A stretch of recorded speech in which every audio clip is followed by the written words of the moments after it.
অনেক দিন আগে ঘুঘুরাতলিতে এসেছিলাম কথা বলার জন্য। সেদিন প্রায় সব কথাগুলি সে লোকগুলোর সামনে নতুন ছিল, যদিও আমার কাছে কিছু করার নেই। কেন? আমি খুব ভালোভাবেই জানি হক বলা যেমন কঠিন, হক মানাও তেমন কঠিন। হক বলা যেমন কঠিন, হক মানা তেমন কঠিন। আব্দুর রাজ্জাক সাহেব, হক বলা কঠিন কেন? এই ছেলে, তোমরা যারা বড় ছেলে যে গল্প করছে তাকে হাতে ইশারা করবো না? এই এখানে কি করছো তুমি?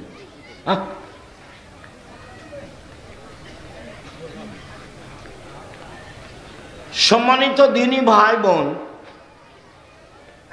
হক বলা কঠিন কেন? সব আরবি ভাষায় লেখা আছে। মিথ্যা হাদিসগুলি কোন ভাষায় লেখা আছে? আরবি ভাষায় লেখা আছে। সেইগুলো তদন্ত করে বলা কঠিন, এই জন্য হক বলা কঠিন। হক মানা কঠিন কেন? চলন্ত ধর্মের সাথে হকের মিল নেই। চলন্ত ধর্মের সাথে চূড়ান্ত ধর্মের মিল নেই।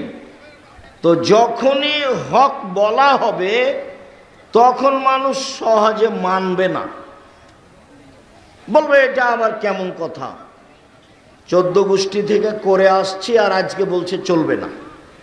তো হলো, এই জন্য চলে না, কঠিন। লাশটাকে সামনে রেখে সবাই বক্তব্য দিচ্ছে, এমপি, মন্ত্রী, চেয়ারম্যান, মেম্বার সবাই বক্তব্য দিচ্ছে। তা আমি বলেছি শুধু ঋণের কথা বলা যাবে, আর কিছু চলবে না।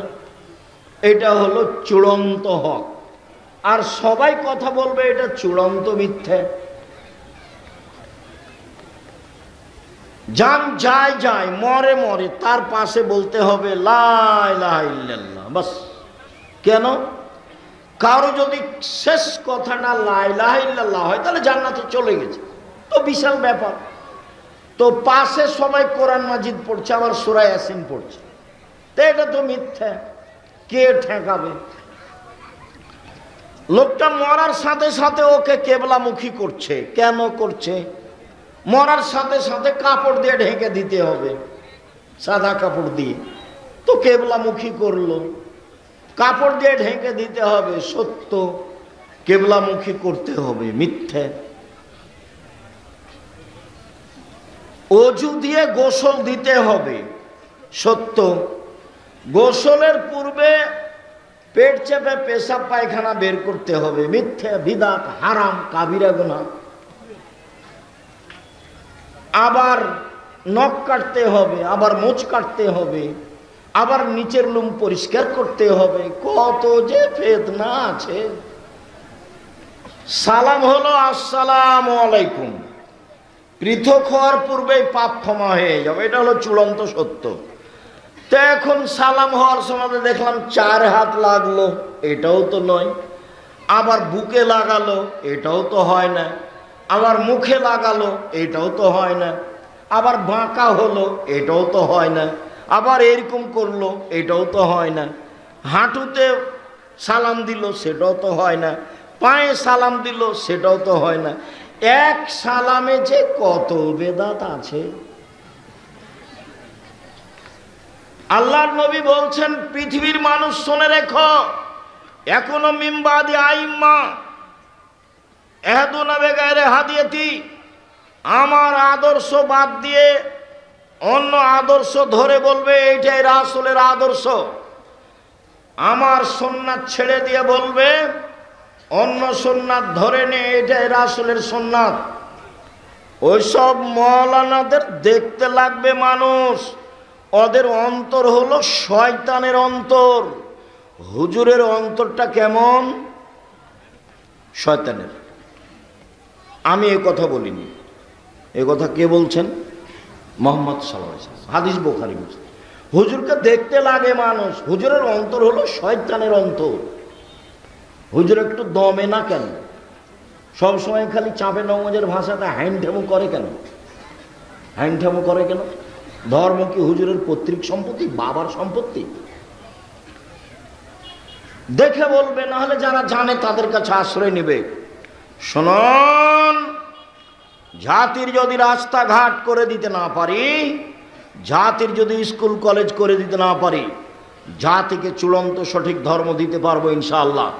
ধর্মের ব্যাপারে জাতিকে ফাঁকি দিয়ে পরকাল হারাতে রাজি নই। আছি মুখে, আছি মিডিয়ায়, আছি কলমে, আছি শিক্ষা প্রতিষ্ঠানে। জামিয়া সালাফিয়া বাংলাদেশের সবচেয়ে বড় প্রতিষ্ঠান আয়তনে, সবচেয়ে বড় প্রতিষ্ঠান শিক্ষক সংখ্যায়, সবচেয়ে বড় প্রতিষ্ঠান ছাত্র সংখ্যায়। শিক্ষক প্রায় 300 জন দেশ বিদেশের, সৌদি আরব, ইন্ডিয়া, বাংলাদেশ। ছাত্র প্রায় 5000-এর বেশি। আয়তন দিনাজপুরেরটা 20 বিঘার বেশি, যেটা তেঘরায় আছে, যা দেখে আসেন কালকে। আর রূপগঞ্জ ঢাকায় প্রায় 100 বিঘা, রাজশাহীতে প্রায় 50 বিঘা। সামনে মাসের 6-7 জামিয়া সালাফিয়া আসেন রাজশাহীতে। দেশ বিদেশের আলেম ওলামা থাকবে, পাকিস্তানের ইবতেসাম এলাহি জহির থাকবেন, আরও অনেকে থাকবেন। আমিও ভাঙাচোরা আপনাদের সাথে থাকবো ইনশাল্লাহ। দেশের বড় বড় বিদ্বান থাকবেন। আসেন, জাতিকে ফাঁকি দিনি। 3, এশার সলাতের পূর্বে ঘুমানো নিষেধ। 4, মান ওয়ালাদালাহু ওয়ালাদুন, কারো যদি ছেলে মেয়ে জন্ম নেয়, ফালিহিসান ইসমাহু, সুন্দর একটা নাম রাখতে হবে, হয় গুণবাচক আর না হয় নবীদের নাম, ইব্রাহিম, ঈসা, মোসা, জাকারিয়া, এগুলো। আর না হলে গুণবাচক, আব্দুল্লাহ, আব্দুর রহমান, আব্দুর রহিম, আব্দুল সত্তার, আব্দুর রাজ্জাক, আব্দুল জব্বার। ওগুলো কি নাম রেখেছেন, নামটা শুনতে ঘৃণা লাগে। আবার ছেলে বলছে লম্বা করে, আবার বাপে বলছে যে ভালো নামটা বলো আব্বু, ভালো নামটা বলো। কত নিম্ন শ্রেণীর বাপ আর কত নিম্ন শ্রেণীর মা, ওরা ভালো নামটা বলে ডাকে না। এ বাপই নয়, তুমি ওকে চাচা বলে ডাকিও। যেই বাপ তোমাকে বলে ভালো নামটা বলো আব্বু, ভালো নামটা বলো, ও বাপ নয় তোমার, ও হলো তোমার চাচা। আমার ওকে বাপ বলতে কষ্ট হয়, জন্ম দিতে পারলে বাপ হওয়া যায় না। ক্ষমতার নাম বাপ, নীতির নাম বাপ, প্রসাব করাতে পারলে মা হওয়া যায় না। নীতির নাম মা, বাচ্চাকে দুধ খাওয়াতে পারলে মা হওয়া যায় না। পাগলিও বাচ্চাকে দুধ খাওয়াতে পারে, পাগলিও বাচ্চাকে দুধ খাওয়াতে পারে। পাগলি জানে না বাচ্চার কোনটা ভালো নাম আর কোনটা মন্দ নাম। নাম আপনি দুটা রাখলেন কোন শরমে রাখলেন, কেন কেন আপনি রাখলেন? বাস একটা সুন্দর নাম রাখবেন, ছোট করে। লম্বা 3 লাইন ধরে নাম রাখলেন। আপনার ছেলে কি কোনো বেদাতি হুজুর নাকি? বেদাতি হুজুরের 3 লাইন নাম থাকে, দেখেন না, লম্বা হয়ে থাকে। পীরে ওলি, পীরে কি গাউসে আজম বলতে বলতে কি যে বলছে। জি, কামেলে পীর।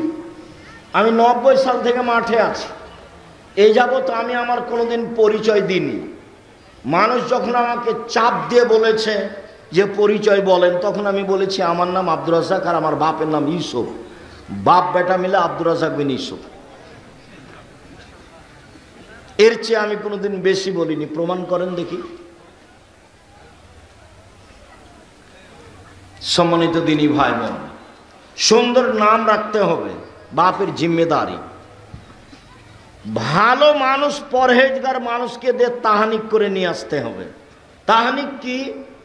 খেজুর ভালো করে চাবিয়ে জিভা থেকে একটু ওই লালা সহ বের করে বাচ্চার জিভার মাঝামাঝিতে দিয়ে দিতে হবে, দিয়ে মাথায় হাত দিয়ে দোয়া পড়ে দিতে হবে। এর নাম তাহানিক। 7ম দিনে আকিকা দিতে হবে, বাপের জিম্মেদারি।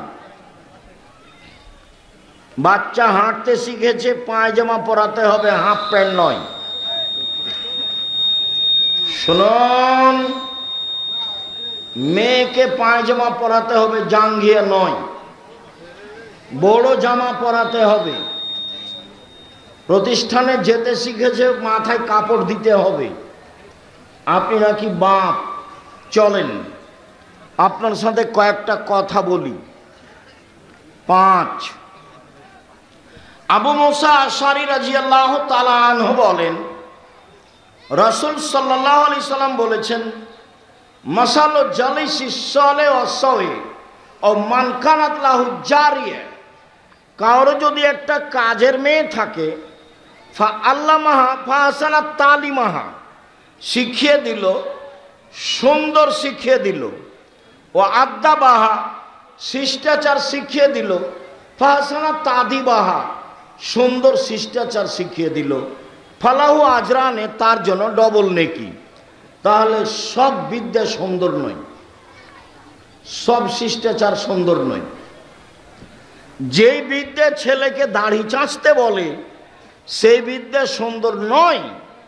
যে বিদ্যা ছেলেটাকে বড় মোবাইল ব্যবহার করতে বলে সেই বিদ্যা সুন্দর নয়। যে বিদ্যা ছেলেটাকে টাকনোর নিচে প্যান্ট পরতে বলে সেটা বিদ্যা নয়। যে বিদ্যা ঠাকুরের গান বলতে উৎসাহিত করে সে বিদ্যা নয়। আপনার ছেলে দিয়ে জাতির কিছু হবে এটা আমি মনেও করি না। কেন? আপনি ভুল বুঝেছেন।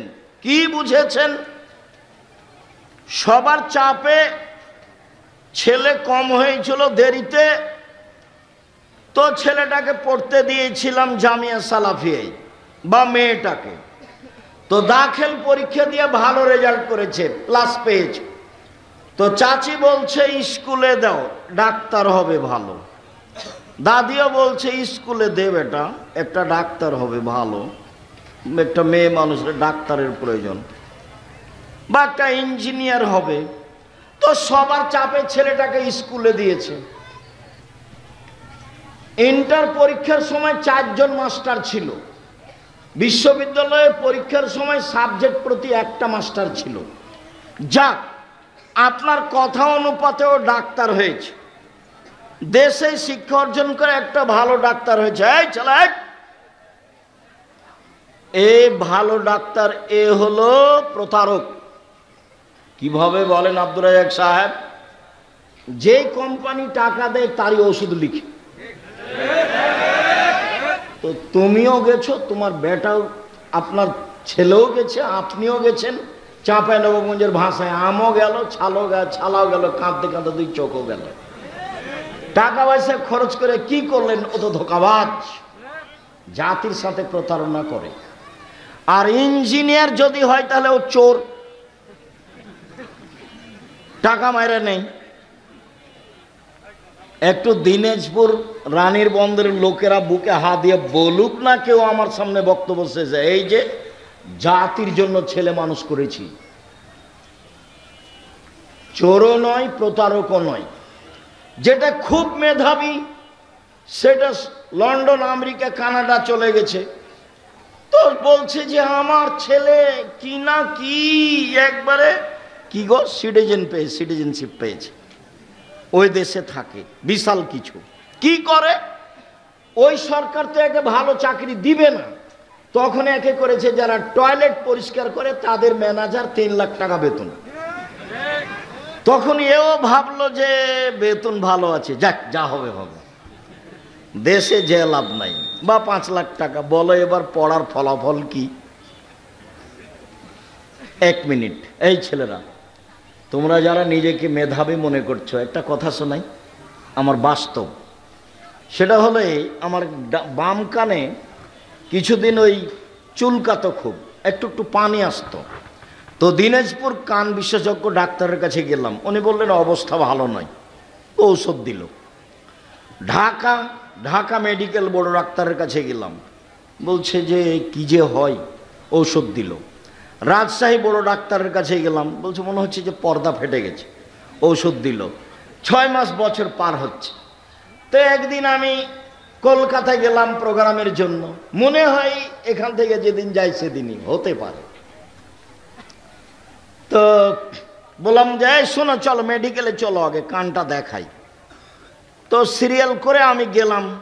ডাক্তার একটু এভাবে দেখেই সরে বসছে। তা আমি বলছি, হাজরাত যারা মেহরবানি কারকে দোবারা দেখতে, মানে ও যেভাবে দেখেছে তাতে আমাকে ভালো লাগেনি। তা আমি অনুরোধ করে বলছি আর একবার দেখতেন। তো হেসে উঠেছে, হেসে উঠে বলছে, দো দাওয়া লিখ দিয়া, कभी नहीं होगा, अगर हो ही जाए तो दूसरे को इस्तेमाल करना पहले को नहीं। বাস ভালো হয়ে যাবে, আর কোনোদিন হবে না।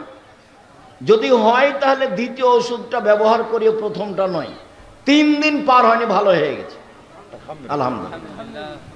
আমি কি বলি তোমাকে, আমার বাস্তব অভিজ্ঞতা বললাম। তোমার বাপ মা ভুল বুঝেছে, তুমি কিছু করতে পারবা না জাতির, ব্যবসা করে খাও। আমি চকলেটের ব্যবসা করতে বলিনি। দেখো, আমি চকলেটের ব্যবসা মানে আমি বলেছি কম পয়সা দিয়ে ব্যবসা করো, লোন নেওয়া লাগবে না, শ্বশুরের কাছে টাকা নেওয়া লাগবে না। এটা সত্য, আমি তোমাকে মজাক করে বলিনি। এটা দিনাজপুর। দিনাজপুর মানে বোনকে জমি দেয় না, শয়তানি করে দিন কাটাই। 10 বছর হলো বাপ মরা, এখন পর্যন্ত বোনকে জমি দেয়নি। তোমাকে তো বলেছি, তোমার বাপকে তুমি বলনি। আব্দুর রাজ্জাক সাহেব বলে গেলেন, আপনি নাকি কুকুর সিলিগের চেয়ে খারাপ আব্বা। কেন? আমার দাদা মরা 10 বছর হলো, আমার বোন ফুফুকে নাকি জমি দেননি। দেখো তুমি, আর তুমি হুঁশিয়ার ছেলে, প্রমাণ করো তোমার বাপ পাবে সকালে জমি আর তোমার ফুফু পাবে বিকেলে। এইটুকু হবে কি না? এইটুকু হবে না। তোমার বাপ যখন পেয়েছে তোমার ফুফুও তখন পাবে। বলো 10 বছরের জবাব কি হবে? তোমার বাপ তো কুকুর সিরিয়ালের চেয়ে খারাপ, তুমি তার চেয়ে খারাপ। কিভাবে? তুমি যৌতুক নিলে কেন? যৌতুক নিবে কেন? ভিক্ষা করে খাবা তো, বহুদিন থেকে বলছি। আরে ভিক্ষা করে খাবা কেন? দিন মজুরি করে খাবা। দিন মজুরি করে খাবা কেন? ব্যবসা করে খাবা। আল্লাহ রাসূল বললেন, উপার্জনের 4টা পথ। যে যেখানে আছেন কষ্ট হলে এক খেলে চেয়ে থাকবেন। আমি লম্বা সময় করব তা নয়। 1 দিন মজুরি, আল্লাহ নবী বলেন, সন্ধ্যায় টাকা শেষ হবে। 2 ব্যবসা, 2 চাকরি, 25 দিনে টাকা শেষ হবে সাধারণত। 3 জমি চাষ, সমান সমান না হলে লস। 4 ব্যবসা। তখন আল্লাহর নবী বলছেন, সত্যবাদী বিশ্বস্ত ব্যবসায়ীরা নবীর সাথে থাকবে জান্নাতে। তাহাজ্জুদ পড়ে নবীর সাথে থাকা যায় না, হজ করে নবীর সাথে থাকা যায় না, রমজান মাসে রোজা থেকে নবীর সাথে থাকা যায় না, তাসবিহ তাহলিল জিকির আজকার করে নবীর সাথে থাকা যায় না। নবীর সাথে থাকার আরেকটা পথ আছে মুহাম্মদ সাল্লাল্লাহু আলাইহি সাল্লাম। সেটা হলো এই, 2টা কেউ মেয়ে যদি লালন পালন করে, 2টা বেটি, কি লালন পালন শিখিয়ে দিল, শিষ্টাচার শিখিয়ে দিল। একটু পরে আসছি ইনশাআল্লাহ। বিদ্যা শিখিয়ে দিল, শিষ্টাচার শিখিয়ে দিল, বিবাহ দিয়ে দিল। এই বাপ আর আমি জান্নাতে এভাবে থাকব। তখন আঙ্গুল দুটি জমা করে দিলেন, আমি আর ওই বাপ একসাথে থাকব। 10টা ছেলেকে পড়ালে 1 নেকি হবে, এই কথা আল্লাহ রাসূল বলেননি। তো ছেলেকে পড়াবেন কেন? জন্ম দিয়েছেন এই জন্য। শুনুন, কারো যদি কাজের মেয়ে থাকে, 5 শিখিয়ে দেয়, সুন্দর শিখিয়ে দেয়, সব বিদ্যা সুন্দর নয়। শিষ্টাচার শিখিয়ে দেয়, সুন্দর শিষ্টাচার শিখিয়ে দেয়, তাহলে সে ডবল নেকি পাবে। সব শিষ্টাচার সুন্দর নয়। এই ছেলে, তোমার বোনের নখটা বড় আছে, নখে নেইল পালিশ আছে, বলো তো এর কাছে বিদ্যা আছে? নেই। আল্লাহ নবী বলছেন যে নবীদের বৈশিষ্ট্য 10টি। নবীদের খাসলাত, অভ্যাস, শিষ্টাচার, বৈশিষ্ট্য, আদাত, অভ্যাস 10টা নবীদের। 1, দাড়ি ছেড়ে দিতে হবে, ছোট করাও যাবে না, চেঁচে ফেলাও যাবে না। 2, মোচ কেটে ফেলতে হবে, চাঁচা যাবে না। মোচ কিছু থাকবে মানে পুরুষ। 3, অজু গোসলের সময় নখগুলি, এই গিরাগুলি ভালো করে ধুইতে হবে। 4, নখ কেটে ফেলতে হবে। তো তোমার বোনের নখ বড় আছে, বলো দেখিও ভালো শিক্ষা অর্জন করেছে। বলিও তো তোমার বোনকে আজ বাড়িতে গিয়ে যে তুমি নাকি ভালো করে পড়াশোনা করনি। কেন? আব্দুর রাজ্জাক সাহেব তো বলে গেলেন তোমার মাথার চুল নাকি সামনের দিক ছোট,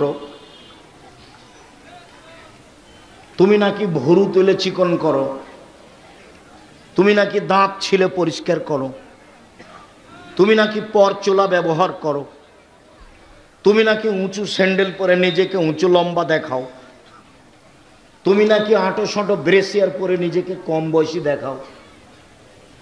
সেই জন্য আব্দুর রাজ্জাক সাহেব তোমার বিদ্যাকে না করে দিয়েছে।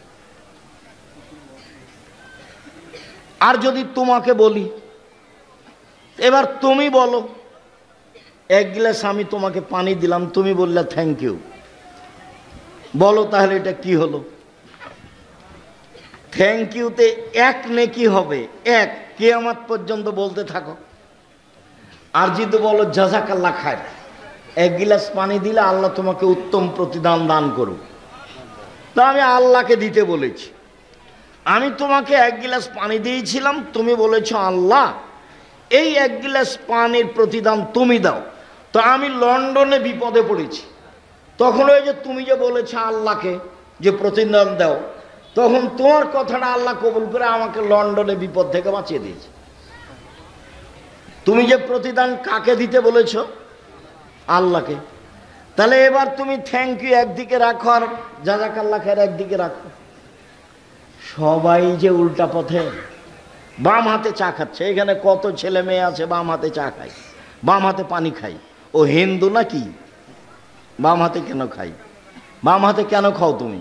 এই ছেলে, যখন পায়খানা করার পরে চাঁপানেউজের ভাষাতে যখন ছুঁচো, তখন কোন হাত দিয়ে পানি খরচ করে বাম, তো ওই হাতে চা খাচ্ছ যে, ছি ছি ছি। এই বিদ্যা কি করবে? এটা বিদ্যা নয়। আল্লাহ রাসূল বলছেন যে শিষ্টাচার শিখালো, সুন্দর শিষ্টাচার শিখালো। সব শিষ্টাচার সুন্দর নয়।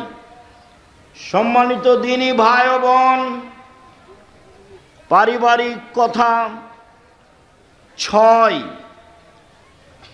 আবু হুরায়রা রাদিয়াল্লাহু তাআলা আনহু বলেন, রাসূল সাল্লাল্লাহু আলাইহি সাল্লাম বলেছেন, কুল্লু নাফসিন মিন বানি আদম, আদম সন্তানের সবাই দায়িত্বশীল। আর রাজুল সাইয়্যিদ ফি আহলিহি, বাপ হলো বাড়ির কর্তা, বাড়ির দায়িত্বশীল। বাড়ির স্ত্রী, ছেলে মেয়ে, এদের সবার জবাব তাকে দিতে হবে। বিদ্যা ভালো হতে হবে, শিষ্টাচার ভালো হতে হবে, তাহলে আপনি বাঁচতে পারবেন, অন্যথায় আপনি টিকতে পারবেন না। 2, অলমারাতু সাইয়্যিদা ফি বাইতি যাওজিহা ওয়া ওয়ালাদিহি, আপনার মা এই বাড়ির দায়িত্বশীলা, তার ছেলের জন্য, তার মেয়ের জন্য, তার বৌমার জন্য, তার স্বামীর জন্য। স্বামীর অর্থ সম্পদ দেখে রাখতে হবে, ছেলে মেয়ের দেখাশোনা করতে হবে, তার নাম মা। কাছাকাছি জাবের বলেন, যেটা সব সময় বলি, জাবের রাদিয়াল্লাহু তাআলা আনহু বলেন, আমরা সফর থেকে আসছিলাম, আল্লাহর নবী বললেন মদিনায় তোমরা এখানে থাকো, সকালে বাড়ি যাব। আমি জাবের বললাম, আল্লাহর নবী আমি নতুন বিবাহ করেছি, আমাকে বাড়ি যেতে অনুমতি দেন। আল্লাহ নবী বললেন, নতুন বিবাহ করেছ? কুমারী মেয়ে বিবাহ করেছ না তালাক প্রাপ্তা মেয়ে বিবাহ করেছ? তো জাবের বললেন যে তালাক প্রাপ্তা মেয়ে বিবাহ করেছি। তা আল্লাহ রাসূল বললেন, কুমারী মেয়ে কেন বিবাহ করলে না? তুমি তার সাথে খেলতে, ও তোমার সাথে খেলতো। আল্লাহ রাসূল এই কথা বলছেন, এখন বলছেন শুনলাম, তার 13 জন স্ত্রীর 12 জনই 2-3বার বিবাহ হয়েছে। তার মধ্যে যেটা সবচেয়ে দামি স্ত্রী তার, মুহাম্মদ সাল্লাল্লাহু আলাইহি সাল্লাম হলেন তার 3 নম্বর স্বামী। বলেন তো তিনি কে? খাদিজা রাদিয়াল্লাহু, দুইজন স্বামী আগে পার হয়ে গেছে। ইনি হলেন সবচেয়ে দামি মহিলা পৃথিবীতে। আব্দুর রাজ্জাক সাহেব থামেন থামেন থামেন, আপনার মুখে বহুদিন শুনেছি সবচেয়ে দামি মহিলা আয়েশা। হ্যাঁ, কথা ঠিক। আয়েশা রাদিয়াল্লাহু তাআলা আনহার ব্যাপার আল্লাহ রাসূল বললেন যে বড় বড় বড় বড় জান্নাত পাবে পুরুষেরা, কিন্তু মহিলারা তেমন বড় জান্নাত পাবে না। এক, ফেরাউনের স্ত্রী আসিয়া পাবে বড় জান্নাত। দুই, ইমরানের মেয়ে মারিয়াম পাবে বড় জান্নাত। তিন, আয়েশার সম্মান সকল মহিলার উপরে, সারিদ খাদ্য যেমন সকল খাদ্যের উপরে। গোস্তের ঝোলে রুটি ভিজালে তাকে সারিদ বলে। এই ছেলে, কষ্ট হলে কিছুক্ষণ অপেক্ষা করো, কাছাকাছি চলে এসেছি। আমি বুঝতে পারছি পরিবেশ অনুকূলে নয়, এটা আমিও বুঝি। তোমাকে আমি ঘন্টার ঘন্টা বেকায়দায় ফেলে রাখবো, এটা আমি চাইনি। সম্মানিত দিনী ভাই বোন, রাসূল সাল্লাল্লাহু আলাইহি ওয়াসাল্লাম বললেন আয়েশার সম্মান সকল মহিলার উপরে। সারিদ খাদ্য যেমন গোস্তের ঝোলে রুটি ভিজালে সারিদ হয়, তেমন সব খাদ্যের উপরে। এবার আয়েশা দেখেন, এবার খাদিজা। জিবরাইল আলাইহিস সালাম বলছেন মুহাম্মদ সাল্লাল্লাহু আলাইহি ওয়াসাল্লাম, ওই যে খাদিজা, ওই যে খাদিজা আসছে। ওর হাতে একটা পাত্র আছে, তাতে আছে তরকারি, তাতে আছে খাদ্য, তাতে আছে তরকারি, তাতে আছে খাদ্য। খাদিজা যখন আপনার কাছে আসবে তখন তিনটা কথা বলবেন। এক, ফাকরা আলাইহা সালাম মিন রাব্বিহা, তাকে বলেন খাদিজা আল্লাহ তোমাকে সালাম দিয়েছে। নেন এবার। দুই, খাদিজা জিবরাইল তোমাকে সালাম দিয়েছে। নেন এবার। তিন, খাদিজা তোমার জন্য জান্নাতে একটা হীরা মুক্তা মাণিক্য দিয়ে ঘর বানানো হয়েছে, যেখানে কোনো হইচই নেই,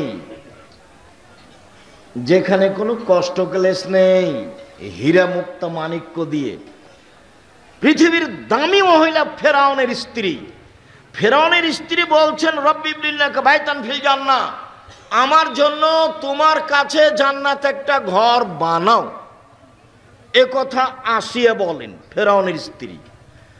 আর জিবরাইল এসে বলছেন যে খাদিজাকে বলেন যে আপনার জন্য জান্নাতে একটা ঘর বানানো হয়েছে। এবার সমান করেন তো দেখি। আমি মনে হয় বুঝাতে পারিনি। হাদিস বুখারী মুসলিম। আবার বলবো নাকি? আবার বলি। জিবরাইল আমাদের নবীর কাছে এসেছেন, এসে বলছেন ওই যে ওই যে ওই যে ওই যে খাদিজা আসছে, ওই যে খাদিজা আসছে। খাদিজার হাতে একটা বাটি আছে, ওতে আছে খাদ্য, ওতে আছে তরকারি, আপনার জন্য নিয়ে আসছে। ঠিক আছে, আসুক। আসলে আপনি তাকে তিনটা কথা বলবেন। এক, খাদিজা আল্লাহ তোমাকে সালাম দিয়েছে। দুই, খাদিজা জিবরাইল তোমাকে সালাম দিয়েছে। তিন, খাদিজা তোমার জন্য জান্নাতে একটা ঘর বানানো হয়েছে হীরা মুক্তা মাণিক্য দিয়ে, যেখানে কোনো হইচই নেই। এবার তাহলে কাকে তার পাশে দাঁড় করাবেন? আল্লাহ নবী বলছেন আয়েশা শোনো শোনো শোনো, আয়েশা জিবরাইল তোমাকে সালাম দিল, জিবরাইল সালাম দিল। তখন আয়েশা রাদিয়াল্লাহু আনহা বলছেন ওয়ালাইহিস সালাম ওয়া রাহমাতুল্লাহি ওয়া বারাকাতুহু, জিবরাইল কো সালাম, তার উপরে শান্তি। আরে আপনি তো দেখতে পান, আমি তো দেখতে পাই না, জিবরাইল কোথায়? আরে আপনি তো দেখতে পান, আমি তো দেখতে পাই না, জিবরাইল কোথায়? এক বিছানে তিনজন, এক ল্যাপের নিচে তিনজন। আয়েশা রাদিয়াল্লাহু আনহা, জিবরাইল আলাইহিস সালাম, মুহাম্মদ সাল্লাল্লাহু আলাইহি সাল্লাম, এক ল্যাপের নিচে তিনজন। তো আয়েশাকে আল্লাহ রাসূল বললেন জিবরাইল তোমাকে সালাম দিয়েছে। তো আল্লাহ নবী কি বললেন যে আয়েশা আল্লাহ তোমাকে সালাম দিয়েছে? না, তফাৎ বুঝাতে পারলাম না। আল্লাহ আয়েশাকে সালাম দেননি, আয়েশা কাকে সালাম, আল্লাহ কাকে সালাম দিয়েছেন? খাদিজাকে। তাহলে এবার সমান করেন দেখি। তো আমি চেয়েছি আপনি আমার দিনী বোন, একটু আয়েশা খাদিজার মতো হবেন। তো কোন শরমে আপনি দোকানে দাঁড়িয়ে জিনিস কিনছেন? ছি ছি ছি ছি ছি ছি ছি। আপনার একটু ইতস্তবোধ হয় না? আপনাকে একটু খারাপ লাগে না? অথচ আপনার গায়ে বোরখাও আছে। ছি, নাউযুবিল্লাহি মিন যালিক। লা হাওলা ওয়ালা কুওয়াতা ইল্লা বিল্লাহ। লা ইলাহা ইল্লা আনতা সুবহানাকা ইন্নী কুনতু মিনাজ জালিমিন। আল্লাহ তুমি বাঁচাও। জাবের তালাক প্রাপ্ত মেয়ে বিবাহ করলে কেন? শুনেন, আমার আব্বা শহীদ হয়েছেন ওহুদের যুদ্ধে 9 জন মেয়ে রেখে। আমার 9 জন বোন আছে। এদের সমবয়সের, কম বয়সের, কম বুদ্ধির মেয়েকে আমি বিবাহ করতে চাইনি 4টা কারণে। শুনুন, আমার আব্বা শহীদ হয়েছেন ওহুদের যুদ্ধে, 9 জন মেয়ে রেখে আমার 9 জন বোন আছে। এদের বয়সের, কম বয়সের মেয়ে আমি বিবাহ করতে চাইনি 4টা কারণে। 1, লেতুয়াল্লে মাহুন্না, আমার স্ত্রী যেন আমার বোনদেরকে বিদ্যা শিখাতে পারে। বিদ্যা, ছেলে মেয়ে আপনিও পড়াচ্ছেন, কিন্তু আপনি ঠকে গেছেন। জাতির জন্য পড়াতে হবে, নিজের জন্য নয়। টাকা ইনকাম করবে, এটা আপনার মাথায় আসলো কেন? আরে আমার আব্বা নিরক্ষর, আমি কতদিন শুনেছি। আমার নিজের বাপের কথা বলছি। আমার আব্বা নিরক্ষর, আমি কতদিন শুনেছি আমার আব্বার মুখে। আরে ছেলে মেয়ে কি আমি ভাগ্য ছেড়ে এসেছে নাকি? ওদের জন্য অত চিন্তা করব কেন? ওদের ভাগ্য আছে। তা আমাকে যখন বলতে লাগলো যে আপনার ছেলেরা ভালো, আব্দুল্লাহ, আব্দুর রহমান, আব্দুর রহিম, ওদেরকে একটু স্কুলে দেন না। তখন আমি বললাম যে সবার ছেলে তো স্কুলে পড়ে, আর স্কুলে যায় কি করবে, এরা এই লাইনেই থাক। তো শিক্ষকের নাম্বার দিয়েছে 101। তা আমি বলছি হুজুর এভাবে দিলেন যে আব্দুল সামাদ সালাফি 101 দিলেন যে? আরে শোনো আব্দুর রাজ্জাক, জীবনে কত খাতা দেখলাম, তো 100 দিয়েছি। তো আমাকে এটা তার চেয়ে ভালো লেগেছে, তখন আমি কোনো পদঘাট না পেয়ে 101 করে দিয়েছি। তো জাতির জন্য ছেলে মানুষ করেন, নিজের জন্য কেন? নিজের জন্য করলে ও কোম্পানির ওষুধ লিখবে, ও জানে যে এর চেয়ে ভালো ওষুধ আছে। কি করবেন এই ছেলে দিয়ে? আর বেটি ছেলে হলো তার সহযোগী। বেটি ছেলে ভাষা বুঝেন না? মেয়ে মানুষ বুঝেন তো? ডাক্তারের সহযোগী কে? মেয়ে মানুষ। কেন দেশে ছেলে মানুষ নাই? ডাক্তার সাহেব আপনি মনে কিছু নিয়েন না, আপনাকে আমি ভালোবাসি। ব্যতিক্রম 2-1 জন হবে না এটা নয়, 2-1 জন হবেই। আমি তো সারা জীবন বলে আসলাম 90 সাল থেকে আমি কোনোদিন পথ খরচ চাইনি, পাথেও চাইনি। তো এমন তো সবাই বলে না, বলে কি? কারো মুখে আমি শুনিনি যে ওইও বলছে আমি কোনোদিন জীবনে পথ খরচ চাইনি। আমাকে যদি কেউ পথ খরচ দিতে চেয়েছে জোর করে, আমি যে আপনার প্রোগ্রামই করব না। আমার জীবনে কোনোদিন আমাকে কোনো এমপি, মন্ত্রী বা কোনো চেয়ারম্যান, সভাপতি, সেক্রেটারির নত হয়ে কথা বলা লাগেনি। ওটা আমার জীবনে ওই পাতাই নাই, ওই পাতা আমি ছিঁড়ে দিয়েছি। খুব সম্মান সহকারে জাতির সামনে দিন নিয়ে আস, এবং মনে বড় স্বাদ আছে, সাহস আছে। আম গাছে জাম ধরতে পারে, ধরে না। অমাবস্যা রাতে চাঁদ উঠতে পারে, উঠে না। সুঁয়ের ছিদ্র দিয়ে লাঙ্গলের ফল ঢুকতে পারে, ঢোকে না। সুঁয়ের ছিদ্র দিয়ে লাঙ্গলের ফল ঢুকে যেতে পারে। আম গাছে জাম ধরে যেতে পারে, অমাবস্যার রাতে চাঁদ উঠে যেতে পারে। আমি যেই কথা বলছি এতে সন্দেহ আছে বলে কিয়ামত পর্যন্ত চেষ্টা করলে সরিষা ঢোকানো যাবে না। তার নাম বুখারী, মুসলিম। জাবের, আমার 9 জন বোন আছে, আমি বেশি বয়সের মেয়ে বিবাহ করেছি। 1, আমার বোনকে বিদ্যা শিখিয়ে দিবে। 2, বলে তুয়ার দেবাহুন না, আমার বোনদেরকে শিষ্টাচার শিখাবে। এই ছেলে, সব শিষ্টাচার সুন্দর নয়।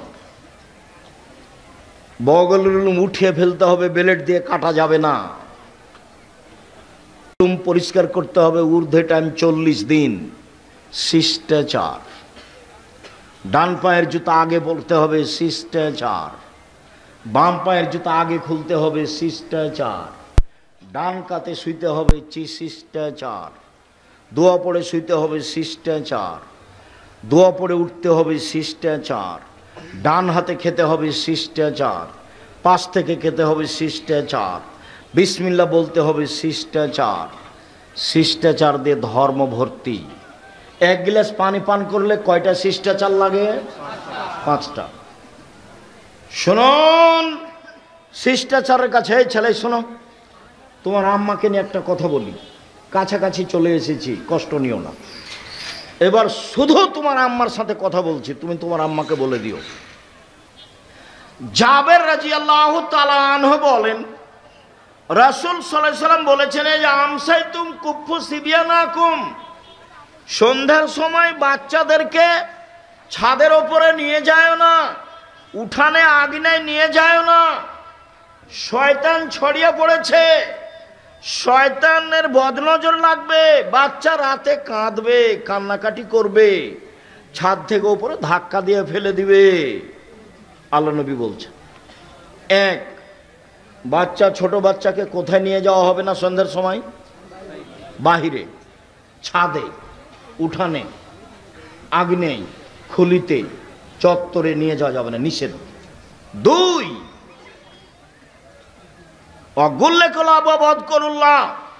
দরজা বন্ধ করো, বিসমিল্লাহ বলো। জ্বালানা বন্ধ করো, বিসমিল্লাহ বলো। তোমার আম্মাকে বলো দেখি, আম্মা কয়দিন বিসমিল্লাহ বলেছেন, দেখি তোমার আম্মা কি বলে। রাসূল সাল্লাল্লাহু আলাইহি ওয়াসাল্লাম বলেন, ও কুকের আবাকুম আযকুরুল্লাহ, দুধের পাতিল, আটার পাতিল, খাদ্যের পাতিল, চাউলের পাত্র সব ঢেকে রাখো, বিসমিল্লাহ বলো।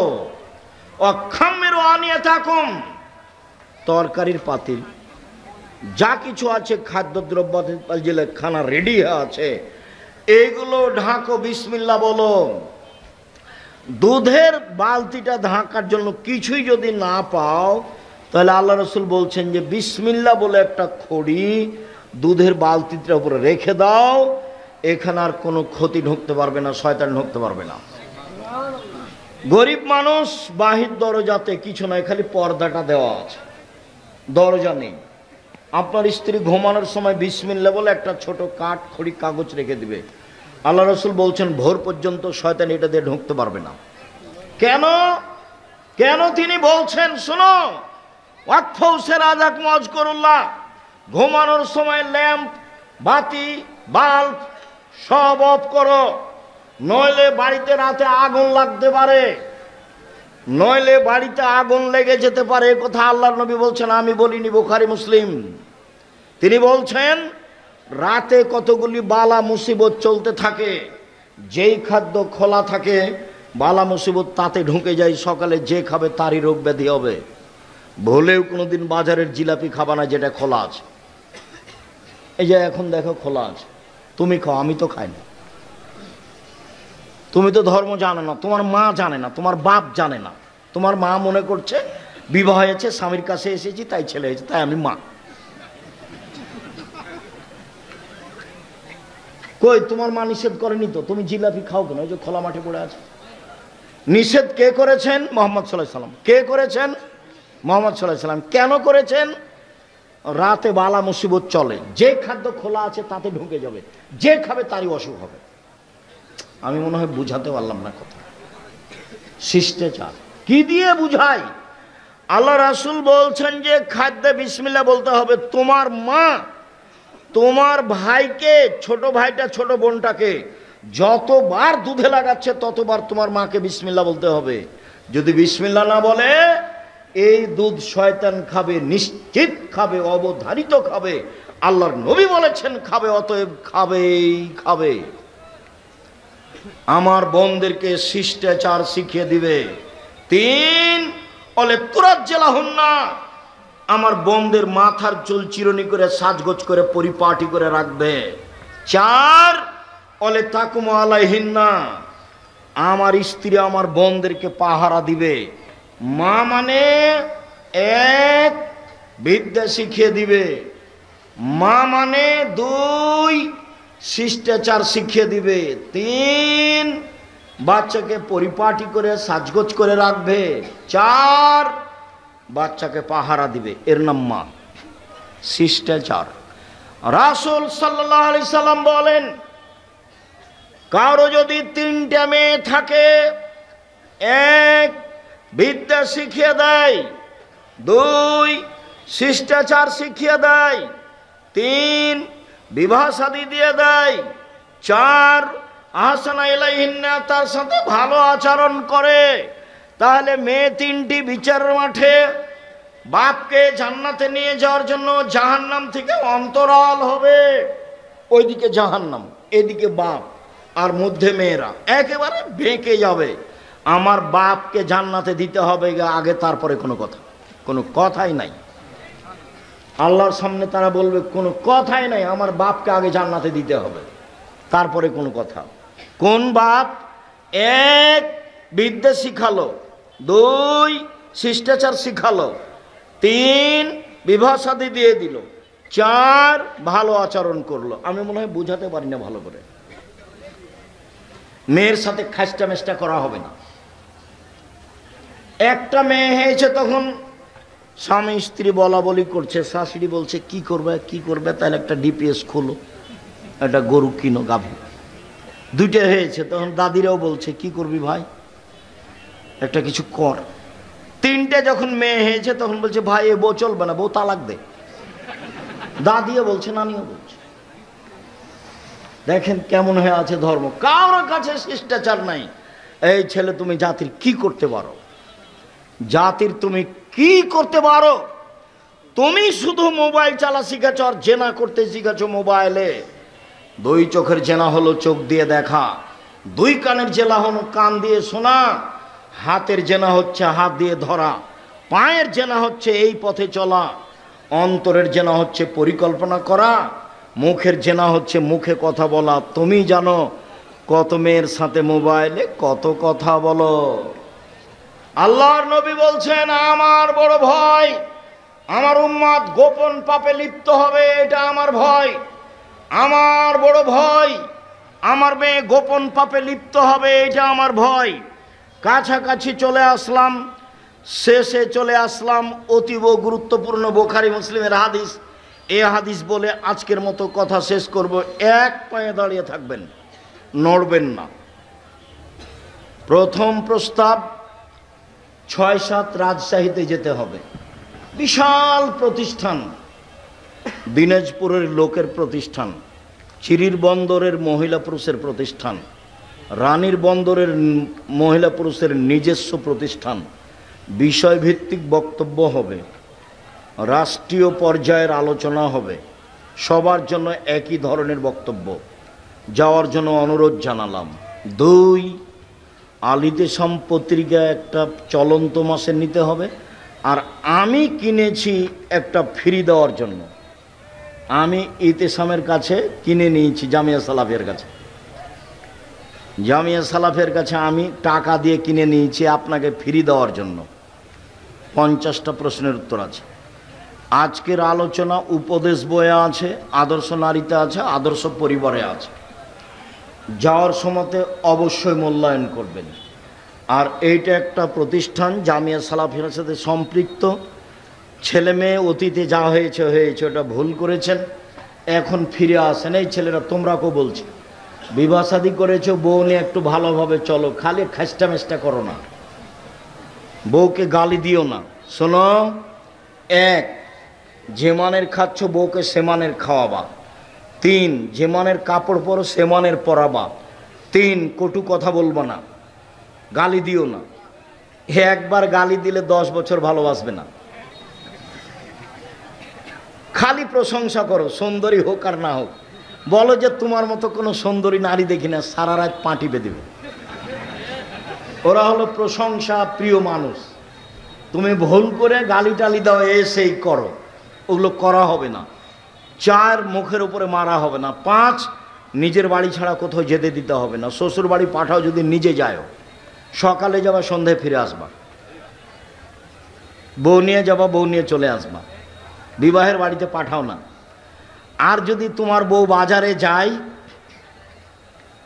রানীর বন্দর বাজারে যাইতে আমি ধরে নিয়েছি তুমিও দুনিয়াতে নেই, বিদেশে চলে গেছো, নাহলে মরে গেছো। তোমার ছোট ভাইও নাই, তোমার বড় ভাই নাই, তোমার বাপও নাই, তোমার শ্বশুরও নাই, তোমার ভাগনারাও নাই, কেউ নেই। তোমার বউ একেবারে নিরুপায় হয়ে বাজারে গেছে। অনাথ। জানি না তোমার বউ কেন বাজারে যায়। আমরা তো জীবনে একদিনও যাই না, তবু তো বেঁচে আছি। আমি জীবনে কোনোদিন চায়ের স্টলে বসিনি, জীবনে কোনোদিন বসিনি, তো বেঁচে আছি। তো চায়ের স্টলে বসিনি কোনোদিন। দোকানে হাট বাজারে তো আমরা তেমন যাই না। প্রতিষ্ঠানের আশেপাশে যারা দোকানদার আছে তারা চিনে, এখন আমাকে দেখে চিনে কি না হয়তো বা দেখলে বলবে যে ওই যে ওই যে ওই যে যাচ্ছে, এমনটা বলতে পারে। আমি কোনোদিন বসিনি। চারটা জিনিস জরুরি, হাদিসটা বলতে যাচ্ছি। এক, 5 ওয়াক্ত সালাত। এই ছেলে, একটু বিরক্ত হয়েও না। 5 ওয়াক্ত সালাত, হালাল রুজি, কোরআন তেলাওয়াত। 4, আড্ডা পিটা নিষেধ। আড্ডা পিটা 2 ধরনের। দোকানে বসে গল্প করা চিরদিনের জন্য হারাম। 2, মোবাইল দেখা ঘন্টার ঘন্টা, এটাও আড্ডা পিটা চিরদিনের জন্য হারাম। 1, কি বলতো, 1 5 ওয়াক্ত সালাত, 2 হালাল রুজি ব্যবসা, নবীর সাথে থাকা যাবে, 3 কোরআন তেলাওয়াত, প্রয়োজনে সূরা ইখলাস 3 বার পড়বো। আমি আল্লাহকে বলো, এই দেখো আমি কোরআন পড়েছি, 1 বার কোরআন পড়েছি। 4, আড্ডা পিটা নিষেধ। আড্ডা পিটা 2 ধরনের। 1, দোকানে বসে বা নির্বাচনের ঘরে বসে সবাই মিলে এমন গল্প জমাইছে আর চা খাচ্ছে, টাকা দিয়েছে তার একজন, মাথায় কিছু আছে, সবই কি গোবর।